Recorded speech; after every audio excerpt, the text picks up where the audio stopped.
تقول أم علي: بارك الله فيكم شيخنا ونفع بعلمكم، أريد ردا شافي بخصوص الفتاوى الصادرة ردا شافيا بخصوص الفتاوى الصادرة بجواز الأغاني. لا حول ولا قوة إلا بالله. لا حول ولا، هذا من البلاء والفتن. لا حول ولا قوة. لا إله إلا الله. حسبنا الله ونعم الوكيل. حسبنا الله ونعم الوكيل. اقرأي في إغاثة اللهفان، الله عافيك، اقرأي في إغاثة اللهفان، فإن الإمام ابن القيم قد استوفى هذا المقام بما لا نظير له في هذا الكتاب. ذكر الأدلة من القرآن والأدلة من السنة والآثار، ورد على الشبهات. سبحان الله العظيم. إن هذا العجب في هذا الوقت الذي قد غرق فيه كثير من الناس في طوفان اللهو والطرب والغنى والمزامير والمعازف، يفاجئنا بعض الناس بتجديد الموضوع.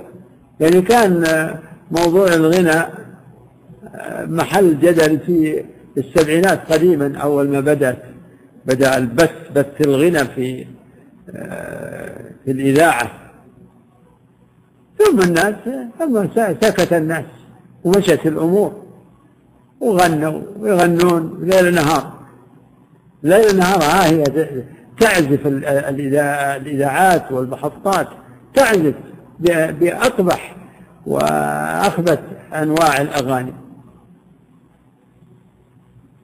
ثم يأتي من لم يوفق لإثارة الموضوع من جديد، ولا حول ولا قوة إلا بالله.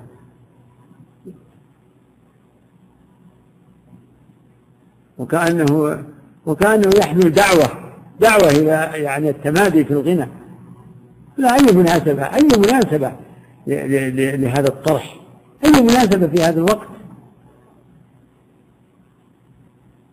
أي مناسبة؟ هذا مثل الذين تكلموا عن صلاة الجماعة وإنما هي واجب، وكأنه يقول للناس: ليش أنتم تحرصون على الجماعة؟ أنا أمثل من قال مثل ذلك كأنه يقف في باب المساجد ويقول: يا جماعة صلاة الجماعة ما هي بواجبة، يا جماعة صلاة الجماعة ما هي بواجبة. كان تمثيل عن بيوت الله، وهذا كأنها دعوة للغنى، دعوة يعني يريد كأنه يقول: لا تتحفظون، لا تتحاشون من يعني استماع الغنى والطرب،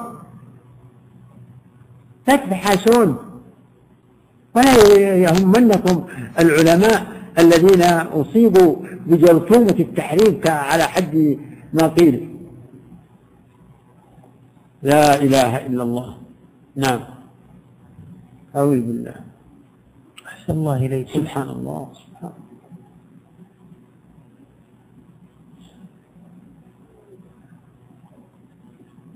أبو فهد، ما من باطل من هذه المسائل إلا وهناك من قال بها، لكن كثير ممن قال ذلك عن اجتهاد، لكن ما يلزم. وهذا بلاء، مسألة الاستغلال الخلاف، ليس كل خلاف معتبر. كثير من الآراء يجب اطراحها لمخالفتها موجب الأدلة، مع أن لهم شبهات. حتى الجهمية لهم شبهات، الجهمية المعطلة لهم شبهات، في خلاف. المعتزلة والقدرية كلهم عندهم شبهات واستدلالات، وهم كبار أيضا ولهم أقاويل. فالاستدلال بأقوال الناس فلان وفلان وفلان هذا ما هو يدل حجة. كون الرأي قال به يعني قائل، هذا لا يكفي. نعم. أحسن الله إليك.